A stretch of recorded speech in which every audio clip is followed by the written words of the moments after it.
Welcome to TESO Consulting Group's DEI podcast series, Why Is It So Hard? Shining Through the Shadow of Resistance.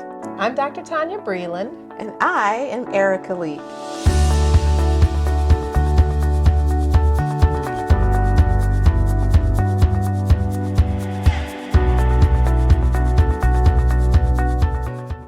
Welcome back. We're here again. I'm Tonya. And I'm Erika. And thank you for joining us again for our podcast, Why Is This So Hard? Shining Through the Shadows of Resistance. And in this series, as many of you know, we discuss issues that prevent us from being socially just and free. And the goal is to disrupt the status quo. I'm going to say that again. We want to disrupt the status quo of racial inequality and inequity in systems. So each episode will challenge us to be the change that we want to see. So the last time we were together, we told you that we had our DEI back to school edition, or back to school series, and so this is part two. This is the second episode of that series. So what are we talking about today? Identity crisis. Yeah, yes, that's what we're talking about. Yeah. And really, it's really more about helping students avoid having an identity crisis. Yeah. And you can be a part of that. But before we even get into this discussion, we want you to tag some friends, especially your educator friends, and say, this is a podcast you need to listen to and share with others. That's right. And engage in dialogue about what we're talking about. That's really good. That's really really good. And if you haven't already, we invite you to subscribe to our channel. We have a YouTube channel, and we are available on some different platforms. So we invite you to subscribe and to follow us and join the conversation. Please. We love comments that, share with us, or even sometimes emails that we get that say, we tried this, or I thought about this, or you said this, and have you thought about this other side? Like those kinds of comments, that's a conversation. And we do this, part of disrupting the status quo is starting to talk about it, having the conversation around these topics that have been, pretty tough for us to address as a society. Yeah, and even taboo. Yeah. When you think about it. Yeah. But what we're going to talk about, this identity crisis today, we are actually going to look at the social justice anchor standards. So you might not be familiar with the social justice anchor standards. They are not ours. We can't take credit for them. No. It's teaching for learning. Oh my gosh. I'm let totally me get it drawing right a blank. now. It's not, it used to be teaching for Learning tolerance. for justice. Learning for justice. Learning for justice. Thank you. We love your work. Yes. We really do. We do. Learningforjustice.org. So we encourage you, especially if you're an educator, to go onto their website. They have plenty of resources to help, even with our topic today. Yeah. So we're going to look at their standards, and in the episodes that follow, we're actually going to break down each of the standards and just have some each part of the anchor standards, and just have some dialogue. And today's really is centered around identity. Yeah. And so the social justice anchor standards that specifically speak to identity have 5 different standards that we want to share with you. So one is, and we'll just kind of talk about each of them as we go through. So the first one is, students will develop positive social identities based on their membership in multiple groups in society. So let's talk about these social groups that they're talking about. So we all are part of social groups. Yeah. And, our identity is based in these various groups. Right. So it could be your ethnic group, it could be your racial group, it could be your gender group, it could be your religious group. It could be your ability group. Yep. Your language group, your social, your socioeconomic group, your sexual identity group, And I'm sure we're missing some. Yes, But that's not an exhaustive list, right. but when you ask people, tell me a little bit about yourself, normally it falls into one of those social identity So groups. tell me about your social identity group. So if you were to ask me who I am, Who are you? who am I? I might start with the fact that I am a Christian African American woman. Mm-hmm. And so in that response, I've given you my racial group, or my racial and ethnic group. I've given you my religious group, and I've also given you my gender identity group, Mm-hmm. right? And Right. so, what about you? Who are you? Yeah, I would say some of the same thing that you would say. I would say that I am also a Christian Black woman, um, but I might say something about education, which was Mm-hmm. another identity Mm-hmm. group. I Mm-hmm. might say I'm Dr. Tonya Mm-hmm. Breland, so that Mm-hmm. you then also Right. begin to see that my education group is also important to my Mm-hmm. identity. Um, I generally won't talk about my socioeconomic Mm-hmm. identity, Mm-hmm. although that may play out in Sure. conversations. You might see where, like if I talk about, the trip that we're planning to Italy, Yeah. for example, Mm-hmm. that would tell you a little bit about my Mm-hmm. socioeconomic group, Yeah. because obviously if I'm planning a trip to Italy, I probably can afford a trip to Italy. So Mm-hmm. that speaks Right. to Yes. my Mm-hmm. socioeconomics without me actually saying, Mm-hmm. I can afford a trip to Italy. I would never say that. That Yeah. sounds stupid. However, I might say that I'm planning a trip, Mm-hmm. and that then tells you a little bit about my socioeconomic. If I say I belong to a certain group, like I'm a member of the National Coalition for 100 Black Women, Mm-hmm. that might speak to a little bit to my Mm-hmm. socioeconomics, possibly. Mm-hmm. It definitely speaks to my gender. Sure. It definitely speaks to my race. Mm-hmm. And you might make some assumptions about my political affiliations, Mm-hmm. which is another social identity that people often consider themselves, although that organization does not subscribe to either and is Mm-hmm. embracing of any political group Mm-hmm. at large. Sure. But we do address social issues in society, that could perhaps give you an inkling into maybe something that I care about from a social or political standpoint. Yeah. Yeah. And so when we think about that standard around, students will develop positive social identities based on their membership in multiple groups in society. Like, why is that important, do you think? Let's just start with the why. Why is it important for students to develop positive? Like, why is that even a standard, do you think? So, I mean, when we're talking about our identity, every student deserves to feel a sense of belonging in the classroom, in the Mm-hmm. school, in the environments where they find themselves. And that belonging often has to do with the respect around one's identity. So, we don't want students to fit in, because Mm-hmm. fitting in is not Yeah, belonging. right. And Mm-hmm. so, ultimately it's like, okay, do you see me and do you accept me for all the aspects of who I am, or Sure. what makes me me? Mm-hmm. So that is extremely important to creating this sense of belonging for every student that walks into the school and walks into a classroom space. I think that's so important because there are a fair amount of negative images around certain social identities. Sure. Um, Earlier this morning, we were having a conversation about, sort of the nature of identity for Black boys Yes. in certain spaces, right? And so I think it's really important to understand that there are certain groups that don't they don't get the benefit of the doubt, or they don't get to just be, who they are.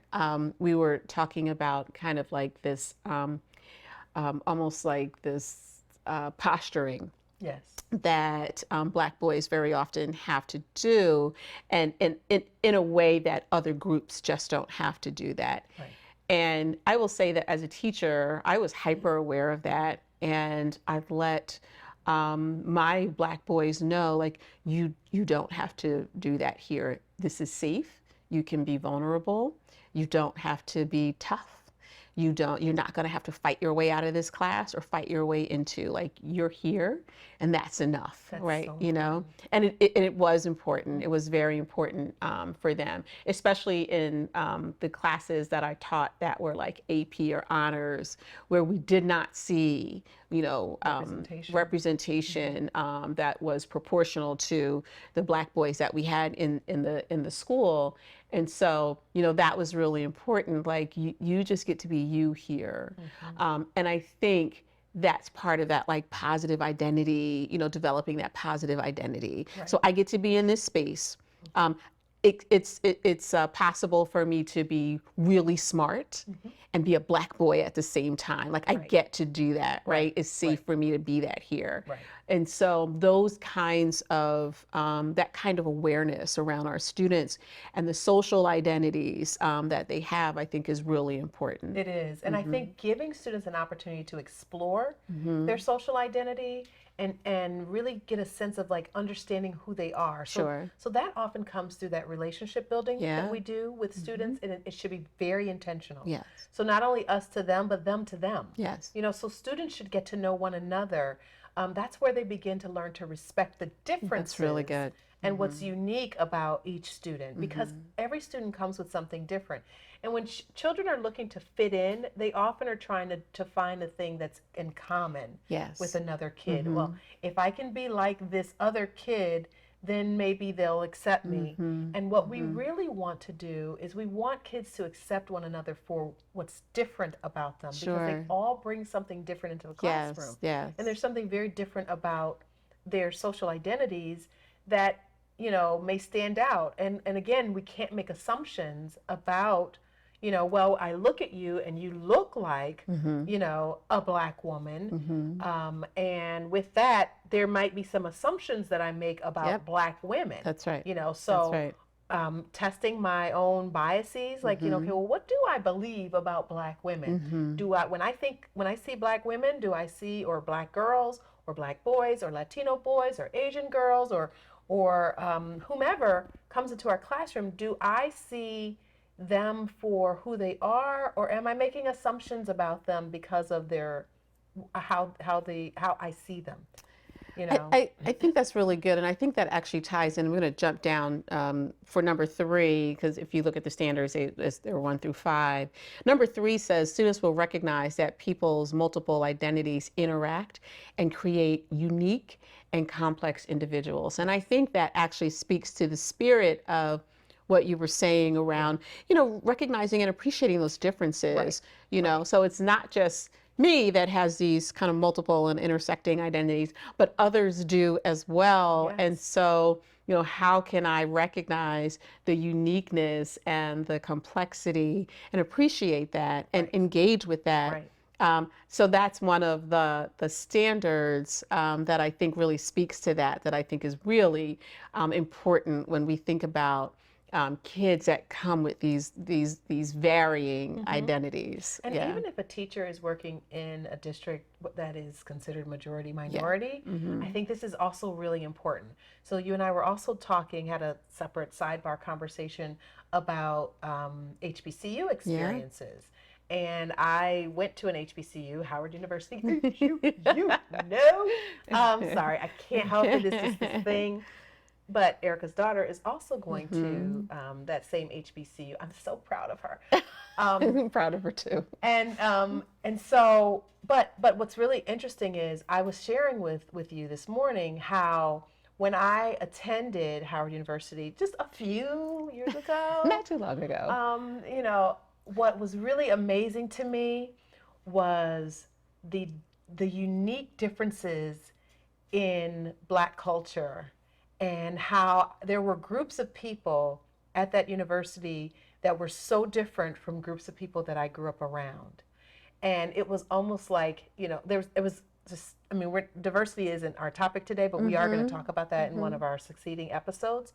But it was really just this, like, diverse group of Black people, and it was beautiful, and they were so different from me, and our experiences were so different.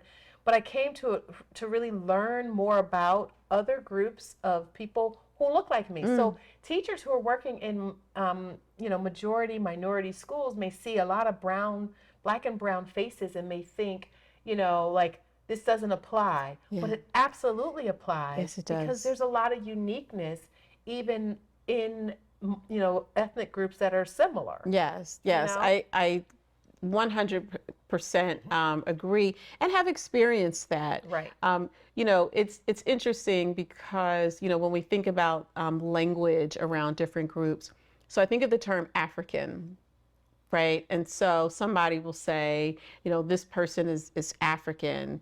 And with that might carry a group of assumptions with, the lifestyle or the culture. But the truth is, we know that Africa is a continent. And so, when we think about, if you think about having African students, all that means is that they come from a continent of Africa. So you cannot assume that the culture of someone from Ghana is going to be the same as someone from Kenya. Right. Right? Still That's correct. different from somebody Right. from South Africa, Right. right? These are different cultures. And so when we think about the language, one of the one of the anchors is that students will develop language and historical and cultural knowledge that affirm and accurately describe their membership in multiple identity groups.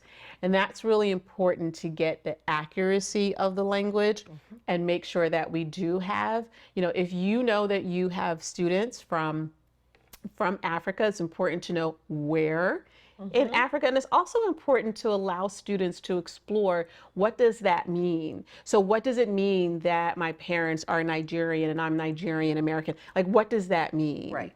And I think kind of really get them to express that, and for you to know as the teacher, but also for them to know, like, it is totally okay. I have a lot of friends that were, like at home. Now, I didn't know this in high school, but at home, like their parents were, that home, the culture was Jamaican, like their parents were from Jamaica. But in school, they would not kind of share or let on that they were any different from, let's say, a Black American. Like for me, my parents are from the roots are from the American South. Like, you wouldn't know that there was any difference. You wouldn't know that their parents grew up in another culture in another country. But I think this standard is getting to, like, really being okay, like having, like, being affirmed that my parents might be from I might be from come from a different language or historical context or cultural context, but it's okay, right? So I can appreciate where I'm from, and I can also appreciate where you're from and learn about that too. And I think the same holds for like other groups. So, you may look at, students from Latin countries, and they may come from Mexico, they may come from, Colombia or Ecuador, and they're very, very different. Yes. Their experiences are different, and it's incumbent upon the educators to really, think about how you're going to help your students to be able to embrace their culture and be respected by their peers, and really, like, have dialogue and create opportunities for dialogue. Again, maybe there's some text that could, so we're now talking about, the diversity in your curriculum and in your instruction, and how that is going to be relevant to students and their backgrounds, and giving students an opportunity to shed light on, some of their unique, different experiences about their cultural identity. And we tend to gravitate to the cultural piece because we're always looking at that racial inequity and racial inequality in our conversations. And so, obviously there's more diversity in students. There's religious diversity. And so, you may have students who are Muslim, and they, it used to be that schools almost ignored the Muslim holidays. And now they are beginning to embrace that, which I think is really important, especially for those students, because they may be having experiences that are different from some of their classmates, and it's really important that teachers understand and take the time to get to know that aspect of their students' identity.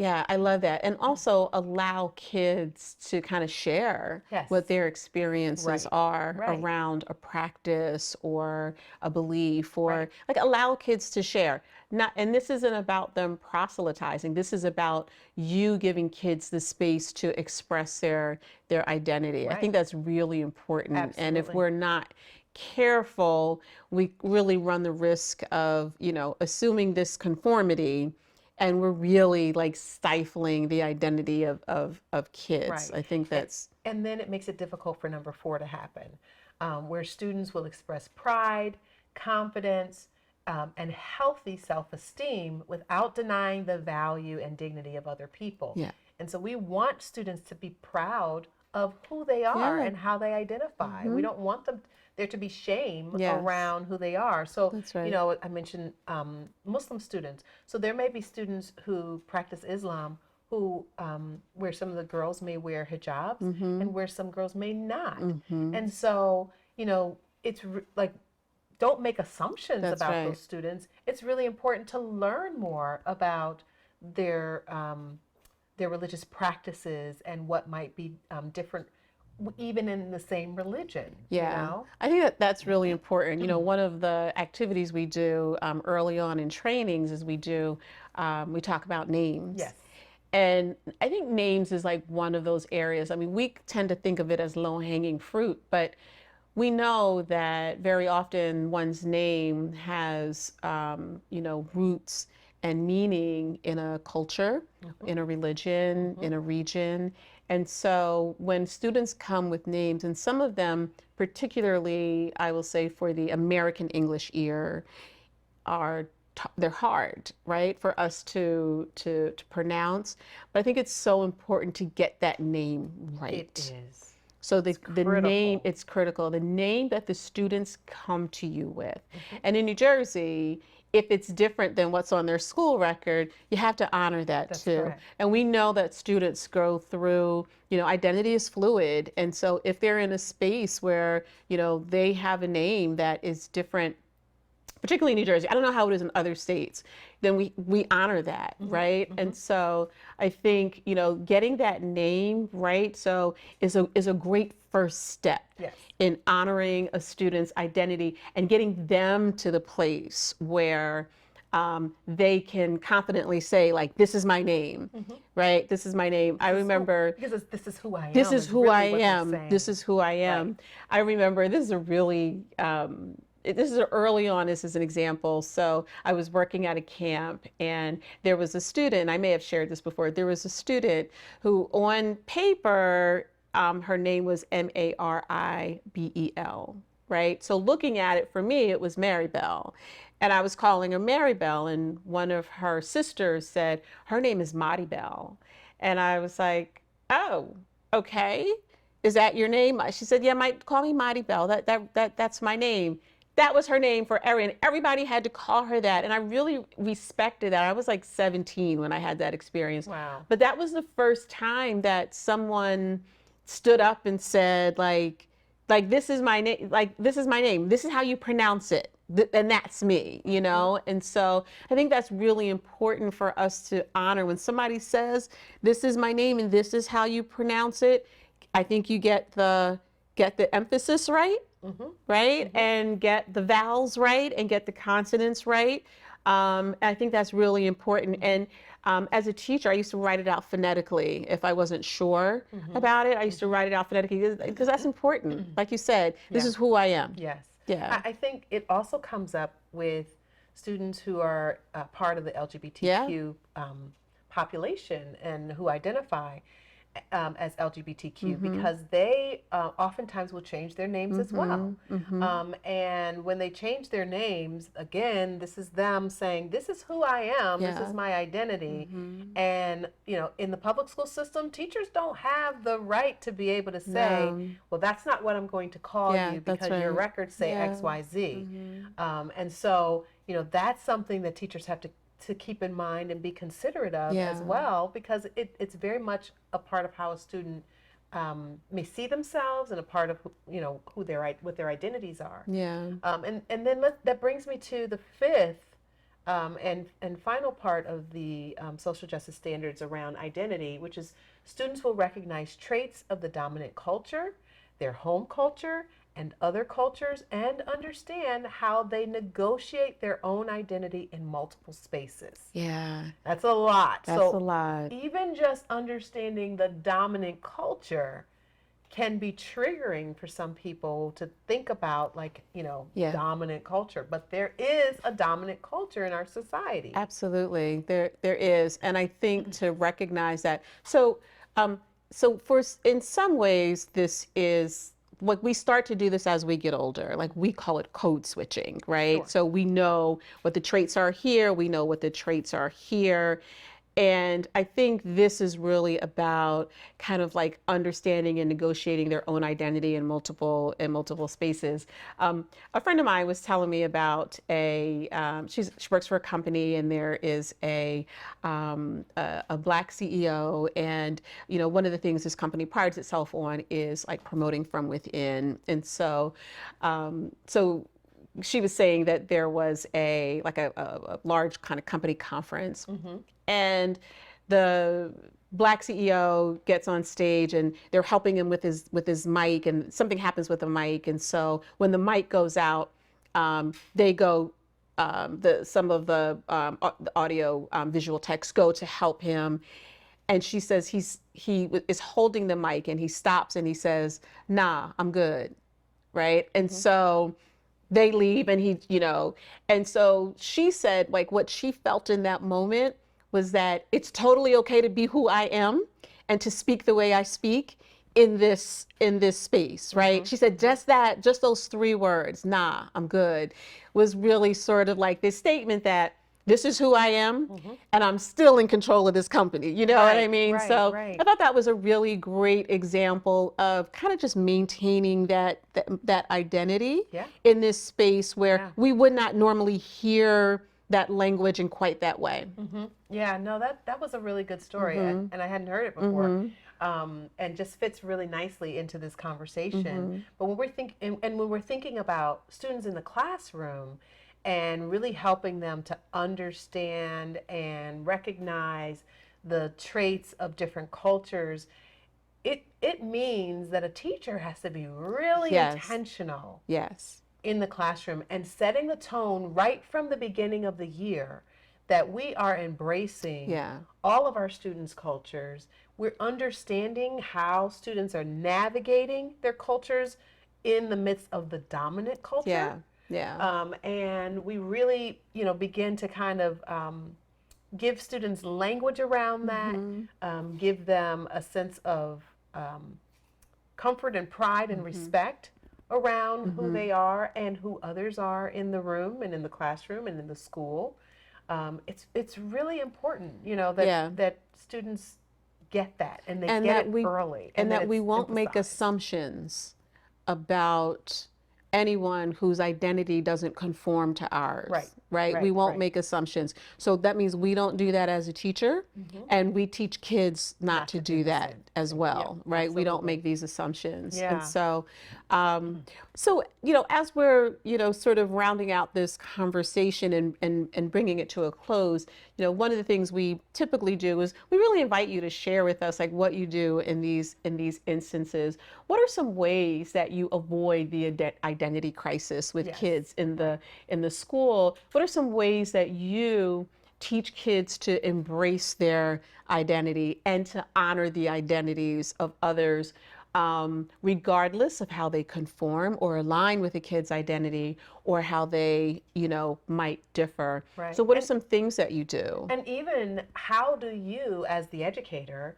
navigate your own identity, in relation to your students' identity? So what are you doing about, helping yourself to really understand who you are in the context of the classroom, and knowing that you may have a diverse group of students sitting in front of you?